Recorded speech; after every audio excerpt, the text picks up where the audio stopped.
Today let's take a quick look at a newly installed sprinkler system. The sprinkler system was installed by another contractor, and in talking to the homeowner, they received two bids. One bid was for $3,000 for a 4-zone drip system, and the other one was for a 4-zone sprinkler system for $4,800. Here we've got our main shutoff valve. Everything looks good there. One thing the $4,800 contractor did not do is there is no backflow, so this is not up to code, state code. We'll take a look at some zones back there and look at some issues, but in looking at the drip system, there's a ton of leaks, and they've got this really cheap, inexpensive drip tubing.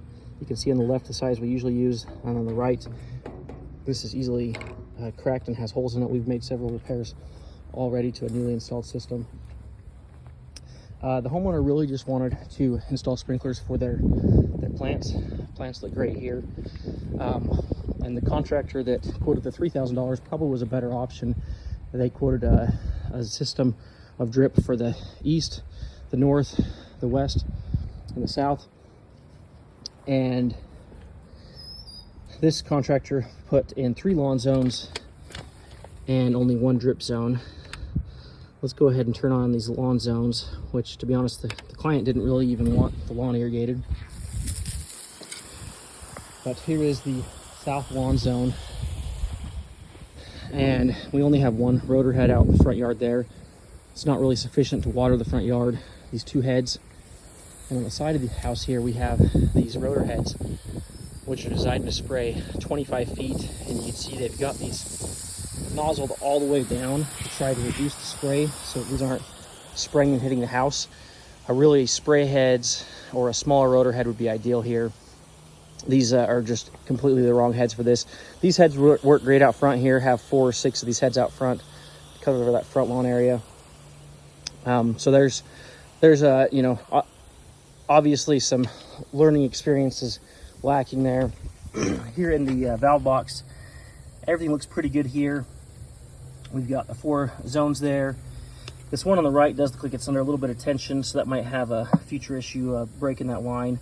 The main line comes in this side and goes out to those four zones. Look like Schedule 40 PVC pipe, and then those that box is a little bit high, and if you look at that again, that also means that those lines are probably pretty shallow. They're probably 4 to 6 inches deep.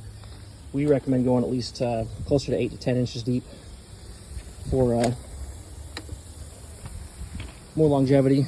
So, to be honest, we tell a lot of customers sprinkler system starts out in the $10,000 range, so that's quite a price difference between the $3,000 to $5,000 we're looking at here and the $10,000 we would do.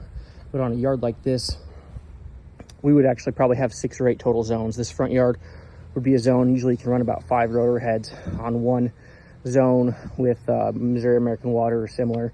So you could probably put 5 heads out here, put an extra one here, maybe on another zone here. This side of the yard will be another zone. The backyard will be 1 or 2 more zones. Now we're up to 4 zones. Side yard over there, probably 2 more zones. We're up to 6 zones. And then drip could all be done on 1 zone like it is here, or it would be ideal to have one on the north side for the different sun exposure, and then a different one for maybe the east and the west, again for different sun exposures. Drip has the capacity to do as many plants as there are here. It's just the sun exposure if you're trying to give it different watering amounts for the different locations.